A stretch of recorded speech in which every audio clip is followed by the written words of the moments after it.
चीन के दक्षिणी इलाके में पर्ल नदी के उफान होने पर भारी बाढ़ आ गई है, जिसके चलते हजारों लोगों को सुरक्षित जगहों पर ले जाया जा रहा है। दक्षिणी चीन के कुछ हिस्सों में रिकॉर्ड बाढ़ आई क्योंकि भारी बारिश ने पर्ल नदी के बेसिन में पानी के स्तर को लगभग 1 सदी में अपने अधिकतम स्तर पर पहुंचा दिया। बाढ़ की आशंका के चलते सबसे अधिक प्रभावित इलाकों से सैकड़ों हजारों लोगों को निकाला गया। इन प्रभावित इलाकों में ग्वांगडोंग प्रांत है, जो चीन की तकनीकी राजधानी शेनजेन के लिए विनिर्माण और रसद का हब माना जाता है। ग्वांगझो के उत्तर शोगुआन शहर में लोगों को काफी मुश्किलात का सामना करना पड़ रहा है, क्योंकि कई इलाकों में पानी कार की छतों तक पहुंच गया। गंदे पानी की वजह से दुकानें और इमारतें जलमग्न हो गई हैं। लोग मलबा हटाते भी नजर आए। निचला पर्ल नदी बेसिन ग्वांगझोंग और शेनजेन के आर्थिक पावर हाउस के तौर पर माना जाता है। इसके साथ ये इलाका कई प्रमुख विनिर्माण और अन्य उद्योगों के साथ कई छोटे और घनी आबादी वाले शहरों का हब है। दक्षिणी चीन के तटीय फुजियान प्रांत और ग्वांगशी सहित अन्य इलाके भी इस महीने रिकॉर्ड बारिश से प्रभावित हुए। इस वजह से सैकड़ों हजारों लोगों को पलायन करना पड़ा, क्योंकि चीन के कुछ इलाकों में गर्मियों में बाढ़ आना आम बात है। ईरान में इस्लामिक कानूनों का पालन सख्ती से करना अनिवार्य है। हालांकि आपको बता दें कि पिछले कुछ समय से ऐसी घटनाएं सामने आ रही थी और जिनमें बगावत की झलक भी देखी जा रही थी। ईरान की पुलिस ने दक्षिणी शहर शिराज में स्केट बोर्डिंग डे पर हिजाब न पहनने के लिए कई किशोर लड़कियों को गिरफ्तार किया। सरकारी मीडिया ने इसकी जानकारी दी। शिराज पुलिस प्रमुख ने बताया कि कई लड़कियों ने स्पोर्ट्स इवेंट के आखिर में धार्मिक मान्यताओं और कानूनी नियमों को तोड़ते हुए हिजाब उतार दिए। पुलिस ने कई आयोजकों को भी गिरफ्तार किया। खबर के अनुसार इस इवेंट में इस्लामिक नियमों की खुलेआम उल्लंघना के आरोप में 5 आयोजकों को हिरासत में लिया गया। वहीं इस दौरान पुलिस प्रमुख की ओर से कहा गया कि न्यायपालिका के सहयोग से गुरुवार को कई अपराधियों को इस आयोजन से जुड़े लोगों की पहचान की गई और उन्हें गिरफ्तार किया गया। रूढ़िवादी देश ईरान में सभी महिलाओं और किशोर लड़कियों के लिए हिजाब पहनना अनिवार्य है। धार्मिक और कानूनी नियमों का पालन किए बिना किसी स्पोर्ट्स या नॉन स्पोर्ट्स इवेंट का आयोजन करना सख्त मना है और आयोजकों को कानून के मुताबिक सख्त सजा दी जाएगी। ईरान के मीडिया ने जानकारी दी कि 120 लोगों को कथित आपराधिक गतिविधियों के लिए गिरफ्तार किया गया, जैसे शराब पीना, पुरुषों और महिलाओं का एक साथ डांस करना, हिजाब उतारना। आपको बता दें, ईरान के कानून के मुताबिक देश में सिर्फ गैर मुस्लिम नागरिक ही धार्मिक उद्देश्य से शराब का सेवन कर सकते हैं। खबर महाराष्ट्र से आपको बता दें, जहां एकनाथ शिंदे समेत 16 बागी विधायकों ने सुप्रीम कोर्ट का रुख किया था, जिस पर सुनवाई करते हुए सुप्रीम कोर्ट ने एक फैसला दिया है। महाराष्ट्र सरकार में मंत्री और शिवसेना नेता एकनाथ शिंदे और 15 अन्य बागी विधायकों ने अयोग्यता नोटिस के खिलाफ सुप्रीम कोर्ट में याचिका दायर की थी, जिस पर सुनवाई हुई। सुप्रीम कोर्ट ने इस मामले को लेकर महाराष्ट्र के डिप्टी स्पीकर, महाराष्ट्र राज्य विधानसभा के सचिव, केंद्र और अन्य को नोटिस जारी किया। सुप्रीम कोर्ट ने शिवसेना नेता अजय चौधरी, सुनील प्रभु को भी नोटिस जारी कर 5 दिनों के भीतर जवाब दाखिल करने को कहा है। सुप्रीम कोर्ट ने इस मामले की अगली सुनवाई 11 जुलाई को रखी है। सुप्रीम कोर्ट ने साथ ही डिप्टी स्पीकर की तरफ से विधायकों को जवाब देने के लिए दिया गया समय 11 जुलाई शाम 5:30 बजे तक के लिए बढ़ाने की बात कही है। कोर्ट में एकनाथ शिंदे गुट के वकील नीरज कौल ने दलील रखते हुए कहा कि स्पीकर के खिलाफ प्रस्ताव लंबित हो तो उन्हें विधायकों की अयोग्यता पर विचार नहीं करना चाहिए। नोटिस जारी करे तो उसके जवाब के लिए पर्याप्त समय देना चाहिए। सुनवाई के दौरान जस्टिस ने पूछा कि आप हाई कोर्ट क्यों नहीं गए, तो शिंदे के वकील नीरज किशन कौल ने ये बताया कि कानून हमें सुप्रीम कोर्ट आने से नहीं रोकता। पहले भी ऐसे मामलों में सुप्रीम कोर्ट ने आदेश दिए हैं। उन्होंने आगे कहा कि लोग अल्पमत में हैं, उन्होंने व्यवस्था पर कब्जा कर रखा है, हमें जान से मारने की धमकी दी जा रही है, हमारी लाश लौटेगी, इस तरह की बातें की जा रही हैं। महाराष्ट्र के मुख्यमंत्री उद्धव ठाकरे ने शिवसेना के बागी मंत्रियों को उनके पद से हटा दिया है और अब उनकी जगह दूसरे मंत्रियों को शामिल किया गया है।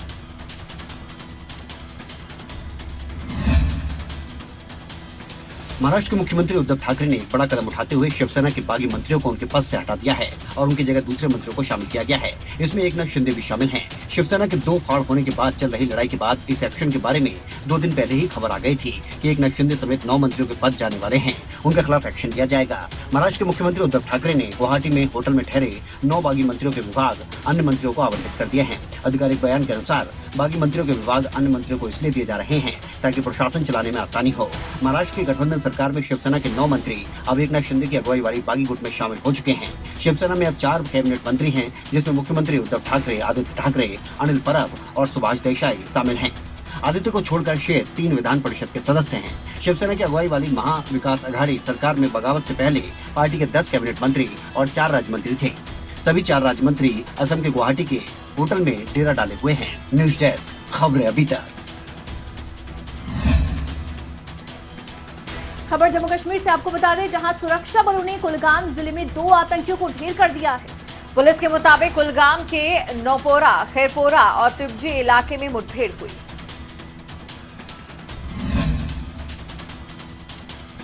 जम्मू कश्मीर में सुरक्षा बलों को बड़ी कामयाबी मिली है। सुरक्षा बलों ने कुलगाम जिले में 2 आतंकियों को ढेर कर दिया है। पुलिस के मुताबिक कुलगाम के नौपोरा, खैरपोरा, त्रिपुर इलाके में मुठभेड़ हुई। इस दौरान सुरक्षा बलों को ये कामयाबी मिली। मारे गए आतंकी लश्कर तैयबा से जुड़े हुए बताए जा रहे हैं। सूत्रों के मुताबिक सीमा पार से करीब 150 आतंकी जम्मू कश्मीर में घुसपैठ की फिराक में थे। इसके अलावा वहां पर 500 से 700 के करीब अन्य आतंकियों की ट्रेनिंग 11 ट्रेनिंग कैंप चल रही है। सेना के वरिष्ठ अधिकारी ने बताया कि सुरक्षा बल लगातार सीमा पार से होने वाली मुठभेड़ को नाकाम करने में जुटे हुए हैं। सेना के अधिकारी ने यह भी बताया कि इस साल LOC से घुसपैठ की कई कोशिशों को नाकामयाब किया गया है। अधिकारी ने बताया कि आतंकी पहले से अपनाए गए रास्तों के अलावा दूसरे रास्तों की भी तलाश कर रहे हैं। सेना के अधिकारी ने पहचान गुप्त रखते हुए बताया कि LOC के उस पार मनसेरा, कोटली और मुजफ्फराबाद स्थित 11 प्रशिक्षण शिविरों में 500 से 700 लोग आतंकवाद का प्रशिक्षण ले रहे हैं। मई तक सब कुछ ठीक रहा है। एक विशेष समूह था जिसके बारे में आप जानते हैं और उसे बांदीपुरा और सोपोर में मार गिराया गया था। आपको बता दें कि इस साल लगातार आतंकियों की तरफ से सीमा पार की कोशिश की जा रही है। और चलिए बढ़ते अगली खबर की ओर। राष्ट्रपति चुनाव को लेकर सरगर्मियां तेज हैं। विपक्ष के उम्मीदवार यशवंत सिन्हा ने अपना नामांकन दाखिल कर दिया है और इस दौरान विपक्ष ने अपनी ताकत भी दिखाने की कोशिश की। राष्ट्रपति चुनाव के लिए आज विपक्ष के उम्मीदवार यशवंत सिन्हा अपना नामांकन दाखिल करेंगे। इस मौके पर विपक्ष अपनी ताकत दिखाने की कोशिश करेगा। 24 जून को एनडीए उम्मीदवार द्रौपदी मुर्मू के नामांकन में सत्ता पक्ष ने अपना शक्ति प्रदर्शन किया था। उस दौरान बीजेपी शासित राज्यों के मुख्यमंत्री और एनडीए के तमाम नेता मौजूद रहे। आज यशवंत सिन्हा के नामांकन में विपक्ष अपनी ताकत दिखाने की पूरी कोशिश करेगा। यशवंत सिन्हा के नामांकन के वक्त शरद पवार, राहुल गांधी और अखिलेश यादव मौजूद रह सकते हैं। राजस्थान के सीएम अशोक गहलोत, तमिलनाडु के सीएम M.K. स्टालिन भी शामिल होंगे। इन सब के अलावा पश्चिम बंगाल की मुख्यमंत्री ममता बनर्जी के भतीजे अभिषेक बनर्जी भी नामांकन में मौजूद रह सकते। राष्ट्रपति उम्मीदवार यशवंत सिन्हा के नामांकन के लिए विपक्षी नेता दिल्ली पहुंच चुके हैं। राष्ट्रपति चुनाव में यूपीए के पास संख्या बल बहुत कम है। हालांकि विपक्षी नेताओं का दावा है कि उनके उम्मीदवार को कमतर आंकने की गलती नहीं की जाए। जानकारी के लिए बता दें कि फिलहाल एनडीए का पलड़ा राष्ट्रपति चुनाव में भारी दिख रहा है। खबरों में आगे बढ़ेंगे। राष्ट्रपति रामनाथ कोविंद आज एक दिन के वृंदावन दौरे पर रहे और इस दौरान राष्ट्रपति ने बांके बिहारी मंदिर में पूजा अर्चना की। राष्ट्रपति रामनाथ कोविंद कृष्ण कुटीर के निवासियों से मिलने वृंदावन पहुंचे। राष्ट्रपति रामनाथ कोविंद सुबह वृंदावन पहुंचे। इसके साथ उन्होंने बांके बिहारी मंदिर में पूजा अर्चना की। वृंदावन पहुंचने पर यूपी की राज्यपाल और मुख्यमंत्री योगी आदित्यनाथ ने उनका स्वागत किया। राष्ट्रपति के दौरे के मद्देनजर कड़े इंतजाम सुरक्षा के किए गए। राष्ट्रपति के दौरे को देखते हुए वृंदावन नगर में चारों ओर सुरक्षा की कड़ी व्यवस्था की गई। वीआईपी मार्ग को मध्य रात्रि से पूरी तरह से सील किया गया। साथ ही कड़ी सुरक्षा व्यवस्था के तहत 7 जोन और 20 सेक्टर बनाए गए। चप्पे चप्पे पर पुलिस की तैनाती की गई है। वीआईपी के जाने वाले प्रमुख मार्गों पर किसी भी तरह से लोगों के आगमन और वाहनों पर बैन रहेगा। एडीजी आगरा जोन ने पुलिस अधिकारियों को कड़ी सुरक्षा व्यवस्था के निर्देश दिए हैं। बता दें, राष्ट्रपति रामनाथ कोविंद जल्द ही अपने पद से मुक्त हो जाएंगे।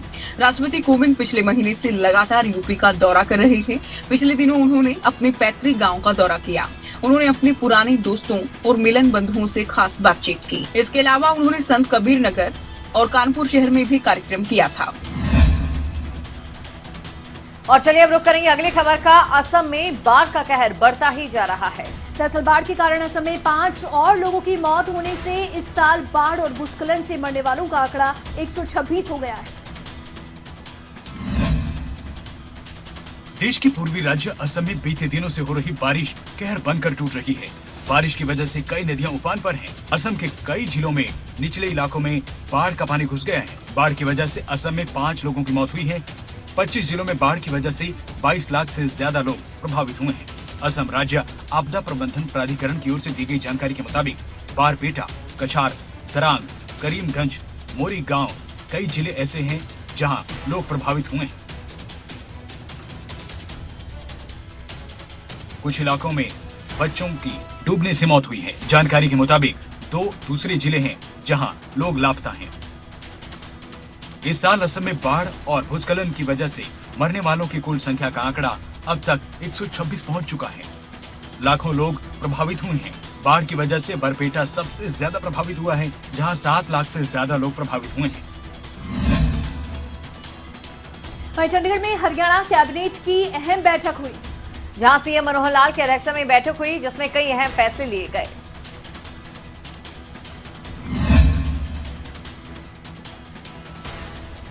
चंडीगढ़ में हरियाणा कैबिनेट की बैठक हुई। यह बैठक मुख्यमंत्री मनोहर लाल की अध्यक्षता में हुई। इसमें 31 एजेंडों पर चर्चा हुई। बैठक खत्म होने के बाद मुख्यमंत्री मनोहर लाल ने प्रेस कॉन्फ्रेंस के जरिए जानकारी दी कि बैठक में कई अहम मुद्दे रखे गए, जिसमें से वृद्धावस्था पेंशन अहम मुद्दा रहा, जिस पर चर्चा करने के बाद बैठक में यह फैसला लिया गया कि पेंशन में बढ़ोतरी की जाएगी और पेंशन के लिए अब दफ्तरों के चक्कर नहीं काटने पड़ेंगे।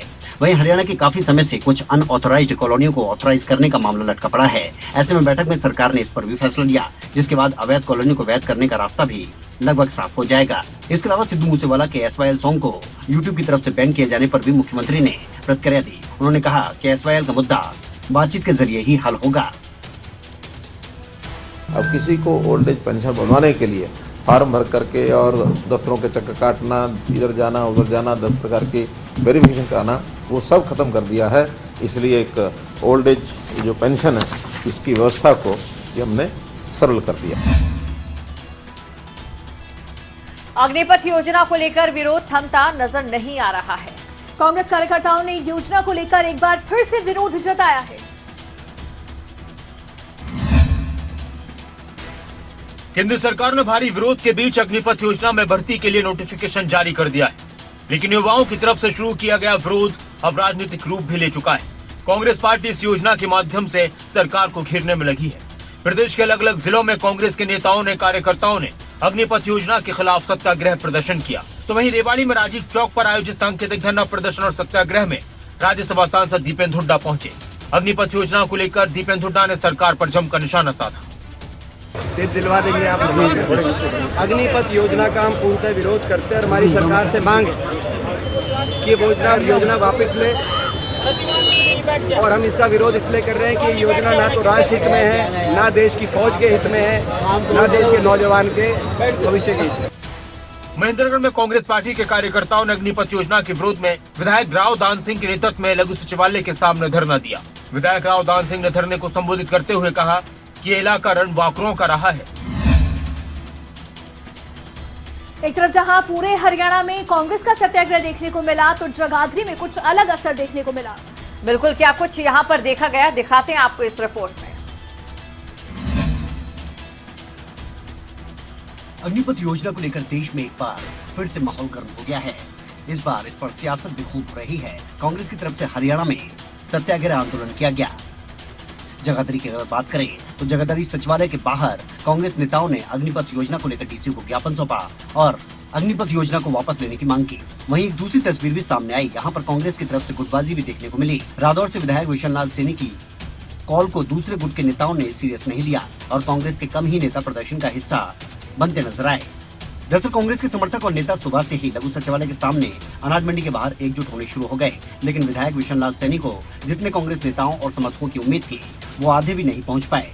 कांग्रेस आने वाले दिनों में विपक्ष आपके समक्ष कार्यक्रम करने वाली है। हालांकि मंच से कांग्रेस के बागी नेताओं तक ये बात कि कार्यक्रम में अपने साथ करीब 500 समर्थकों को लेकर आना है, नहीं तो मंच के सामने जगह नहीं मिलेगी। परवेज खान, जगाधरी, खबरें अभी तक। सिद्धू मूसेवाला केस में लॉरेंस बिश्नोई से पंजाब पुलिस पूछताछ कर रही है। इसी बीच अब लॉरेंस बिश्नोई के पिता ने सुप्रीम कोर्ट में याचिका दाखिल की है।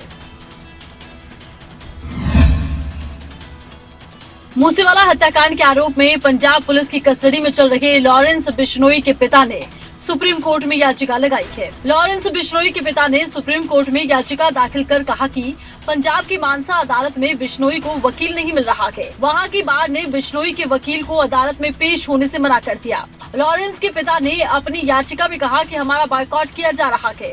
वहीं लॉरेंस के पिता ने ये भी कहा कि एक अन्य मामले में सुप्रीम कोर्ट का पुराना आदेश है कि बिश्नोई को पंजाब न ले जाया जाए, लेकिन इसके बावजूद बिश्नोई को पंजाब ले जाया गया, इसलिए मामले की सुनवाई सुप्रीम कोर्ट में हो। उन्होंने कहा कि बिश्नोई से पूछताछ दिल्ली में भी हो सकती है। वहीं बिश्नोई के पिता के वकील ने जल्द सुनवाई की मांग की है। हालांकि सुप्रीम कोर्ट ने कहा कि मामले में 11 जुलाई को सुनवाई होगी। आपको बता दें कि सिद्धू मूसेवाला की 29 मई को हत्या कर दी गई थी, जिसमें जिम्मेदार लॉरेंस बिश्नोई को ही माना गया है। दिल्ली पुलिस और पंजाब पुलिस के सामने भी लॉरेंस बिश्नोई ने हत्या की जिम्मेदारी ली है। खबर बनूर से आपको बता दें, जहां एक गांव में उस समय सनसनी फैल गई जब एक विवाहिता का लोगों को फांसी के फंदे से लटका शव मिला। जैसे ये सूचना मृतका के मायके वालों को दी गई तो उन्होंने ससुराल पक्ष पर हत्या के गंभीर आरोप लगाए। दहेज लेना और देना दोनों कानूनी अपराध है, लेकिन बावजूद इसके कुछ लोग नियमों को ताक पर रखते हुए इस अपराध को करने से परहेज नहीं करते, और जब ये मांग पूरी नहीं होती तो लालची लोग कुछ भी करने के लिए तैयार हो जाते हैं। मामला नुहू जिले के नवागढ़ गांव से सामने आया, जहां एक 20 साल की विवाहिता का शव फांसी के फंदे से लटका मिला। जैसे कि सूचना मृतका के मायके वालों को दी गई तो उन्होंने ससुराल पक्ष पर दहेज की मांग के गंभीर आरोप चढ़े। वो ऐसा जी ससुर था जी फन्ने, इसका लड़का है आरिफ, इसके साथ हमने बहन की शादी करी है, तो इनकी पहले ही मार पिटाई होती थी, पहले से ज़्यादा से शादी हुई है। वाई दिन से ही कलेशबाजी है इसके साथ में, लड़की के साथ में मारपीट किस लिए करते थे ये इनका पता ही नहीं चलता। विवाहिता के परिजन इस मामले को हत्या बता रही हैं, लेकिन पुलिस अभी मामले के हर पहलू से जांच कर रही है, जिसके बाद ही साफ हो पाएगा कि आखिर मौत के पीछे असली वजह क्या रही। अंबाला छावनी के एक होटल में 30 वर्षीय युवक ने फांसी लगाकर अपनी जीवन लीला समाप्त कर दी। युवक की पहचान अंबाला सिटी निवासी मोहित के रूप में हुई है। मामले की जानकारी पुलिस को दी गई, जिसके बाद जांच जारी है।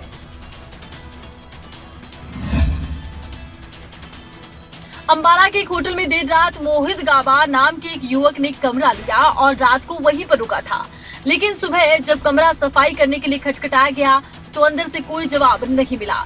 तब होटल स्टाफ ने पुलिस को मौके पर बुलाया। पुलिस ने होटल स्टाफ की मदद से दरवाजे का लॉक तोड़ा, तब युवक का शव पंखे से लटका मिला था।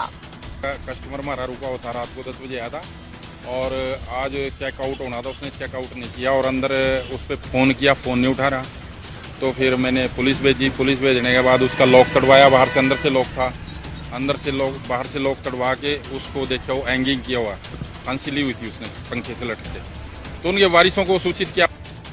वहीं मोहित की मौत के बाद से होटल संचालकों में भय का माहौल है। फिलहाल पुलिस ने शव को अंबाला छावनी के नागरिक अस्पताल में पोस्टमार्टम के लिए रखवा दिया है और मृतक के परिजनों के बयान के आधार पर आगे की कार्रवाई की बात कही है। देखना होगा इस मामले में क्या कुछ निकल कर आता है।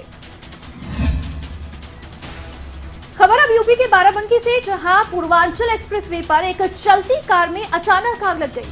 मौके पर कार चालक ने समझदारी दिखाते हुए कार को हाईवे पर ही रोक दिया और कूदकर अपनी जान बचाई। गर्मी के मौसम में वाहनों में आगजनी के मामलों में बढ़ोतरी देखी जा रही है और इन दिनों में कुछ ऐसी ही तस्वीरें सामने आ रही है। ताजा तस्वीर बाराबंकी जिले के हैदरगढ़ कोतवाली क्षेत्र के रोनी गांव के पास पूर्वांचल एक्सप्रेसवे से सामने आई। यहां कानपुर से सुल्तानपुर जा रही एक कार में अचानक आग लग गई। देखते ही देखते कार एक्सप्रेसवे पर धू धू कर जल उठी। कार में सवार लोगों ने कार से कूदकर अपनी जान बचाई। आग इतनी भयानक थी कि कुछ ही देर में कार पूरी तरह से जल गई। कार में आग लगने की जानकारी होने पर हाईवे की पेट्रोलिंग टीम मौके पर पहुंची, लेकिन तब तक कार पूरी तरह से जल चुकी थी। कार में आग लगने पर अन्य वाहन चालकों में भी भय का माहौल पैदा हो गया। लोग तस्वीरों को कैमरे में कैद करने लगे, लेकिन इस दौरान राहत की बात ये रही कि किसी तरह का जानी नुकसान नहीं हुआ। हालांकि अभी तक ये साफ नहीं हो पाया कि कार में आखिर आग लगी कैसे। कार में आग लगने का ये कोई पहला मामला नहीं है, इससे पहले भी कई बार ऐसे मामले सामने आ चुके हैं। और अंबाला में एक मुश्त सैलरी के विरोध में एनएचएम कर्मचारियों ने 3 दिवसीय हड़ताल शुरू कर दी है। अपनी मांगों को लेकर प्रदर्शनकारियों ने एम्बुलेंस समेत सभी सेवाओं को बंद कर दिया।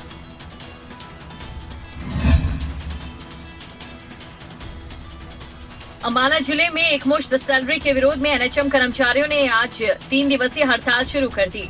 हड़ताल के दौरान भारतीय मजदूर संघ के आह्वान पर एम्बुलेंस समेत सभी सेवाओं को बंद करके सिविल सर्जन कार्यालय पर नारेबाजी करते हुए धरने पर बैठ गए। कर्मचारियों ने बताया कि सरकार एनएचएम कर्मचारियों की अनदेखी करती आई है। 7वें वेतन आयोग की घोषणा करने के बाद भी कर्मचारियों को उसका लाभ नहीं दिया जा रहा और इन 3 दिनों के दौरान एम्बुलेंस, टीकाकरण, डिलीवरी सेक्शन आदि कई सेवाएं प्रभावित रहेंगी। फिलहाल 3 दिवसीय प्रदर्शन के बाद क्या इन एनएचएम कर्मचारियों को लेकर कोई कदम उठाया जाता है या आने वाले दिनों में ही साफ हो पाएगा। हमें 2018 में खट्टर सरकार ने बायलॉज लागू किए थे जो 5 साल पूरे करने के उपरांत कर्मचारी को प्राप्त होते थे, लेकिन अब उन्होंने फरमान जारी किया है जिसके अनुसार उन्होंने जो हमें सारी सुविधाएं दी थी 5 साल पूरे होने पे वो सारी की सारी छीन ली गई हैं हमसे।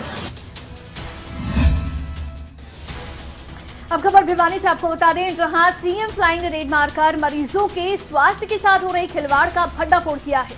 मौके पर पाया गया कि मेडिकल स्टोर पर बिना अनुमति मरीजों का इलाज किया जा रहा था।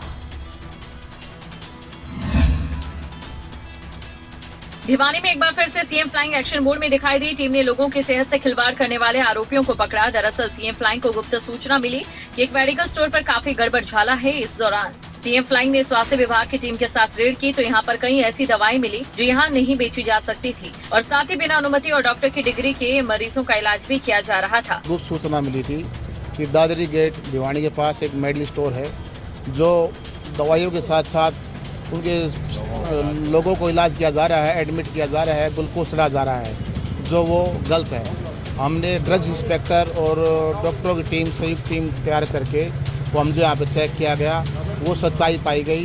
यहाँ बच्चे एडमिट भी हैं, कुछ दवाइयाँ ऐसे हैं जो दवाई नहीं दे सकते मेडिकल स्टोर वाले, उस पर हम नियमानुसार कार्रवाई कर रहे हैं। अक्सर पैसे के अभाव में लोग छोटी मोटी बीमारी का इलाज मेडिकल स्टोर पर ही करवाने लगते हैं और ऐसे में कई बार बिना डॉक्टर की डिग्री के ये स्टोर संचालक मरीज की हालत को बिगाड़ देते हैं जो जानलेवा साबित हो सकती है। और बहादुरगढ़ में सीवरेज टैंक में उतरे 2 मजदूरों की दम घुटने से मौत हो गई। हादसा बहादुरगढ़ के औद्योगिक क्षेत्र में हुआ है। घटना की सूचना मिलते ही पुलिस मौके पर पहुंची, जांच में जुट गई है। बहादुरगढ़ के औद्योगिक क्षेत्र में एक दर्दनाक हादसा हो गया। यहाँ सीवरेज टैंक में उतरे 2 मजदूरों की दम घुटने से मौत हो गई। मृतकों की पहचान बिहार निवासी अरविंद और रवीश के तौर पर हुई है। डीएसपी पवन कुमार ने बताया कि अरविंद और रवि दोनों मिलकर ट्रैक्टर और टैंकर के जरिए लोगों के घरों में बने सेफ्टी टैंक को साफ करने का काम करते थे। घटना के वक्त भी कहीं से टैंकर भरकर लेकर आए थे और आधुनिक औद्योगिक क्षेत्र के एक सीवरेज मेन हॉल में टैंकर खाली करने के लिए पाइप लगाने की कोशिश कर रहे थे, लेकिन पाइप अचानक सीवरेज टैंक के अंदर गिर गया, जिसे निकालने के चक्कर में दोनों इस मेन हॉल में उतरे और दोनों की मौत हो गई। हादसे के बाद पुलिस ने मौके पर पहुंचकर दोनों को बाहर निकाला और इलाज के लिए बहादुरगढ़ के सामान्य अस्पताल ले गए, जहां चिकित्सकों ने रवीश को मृत घोषित कर दिया। अरविंद की कुछ देर बाद इलाज के दौरान ही मौत हो गई। फिलहाल पुलिस मृतकों के परिजनों के बयान लेने में जुटी है। तो सीवरेज है उसके अंदर 2 लड़के गिर गए हैं और वहाँ पे सूचना पे गए थे तो वो दोनों के दोनों लड़कों को वहाँ से निकलवाया गया। निकलवाने के बाद यहाँ लेके आए तो एक लड़का तो पहले ही एक्सपायर हो गया था, दूसरे का ट्रीटमेंट किया था तो वो भी ट्रीटमेंट के दौरान एक्सपायर हो गया है। 25 जून से 6 जुलाई तक मानसून पूरे देश में छा जाएगा, दस्तक दे देगा। 6 जुलाई तक उत्तर पश्चिम भारत के सभी हिस्सों को कवर कर लेगा। देखिए रिपोर्ट। तेज धूप और उमस की वजह से देश के उत्तरी राज्य में लोग परेशान हैं। रविवार को दिल्ली का तापमान 40 डिग्री दर्ज किया गया। मौसम विभाग के मुताबिक 29 जून से 2 जुलाई के बीच दिल्ली और एनसीआर के कई इलाकों में अच्छी बारिश हो सकती है। इस दौरान येलो अलर्ट भी जारी किया गया है। 28 जून से दिल्ली में हल्की बारिश होने से दिल्ली वासियों को राहत मिल सकती है। इसी हफ्ते के अंतिम दिन दिल्ली में मॉनसून दस्तक दे सकता है। फिलहाल पश्चिमी हवा चलने की वजह से बारिश नहीं हो रही। मौसम विभाग का कहना है कि 30 जून से 6 जुलाई तक मॉनसून पूरे देश में छा सकता है। अब ये गुजरात, मध्य प्रदेश और बिहार के बचे इलाकों में पहुंचेगा। 6 जुलाई तक उत्तर पश्चिम भारत के सभी हिस्सों को मॉनसून कवर कर लेगा। विशेषज्ञों के मुताबिक मंगलवार को हल्की बूंदाबांदी से तापमान में कुछ कमी से राहत मिलने की उम्मीद है। मंगलवार से हल्की बारिश की शुरुआत के बाद तापमान में धीरे धीरे गिरावट आ सकती है। दिल्ली में 29 तारीख को अधिकतम तापमान कम होकर 36 डिग्री तक पहुंच सकता है, जबकि 30 जून को अच्छी बारिश की संभावना जताई गई है। तो 1 मिनट पूरी रिपोर्ट में तमाम खबरों के बारे में आपने जाना और इसी के साथ इस बुलेटिन में बस इतना ही। आप देखते रहिए खबरें अभी तक। नमस्कार।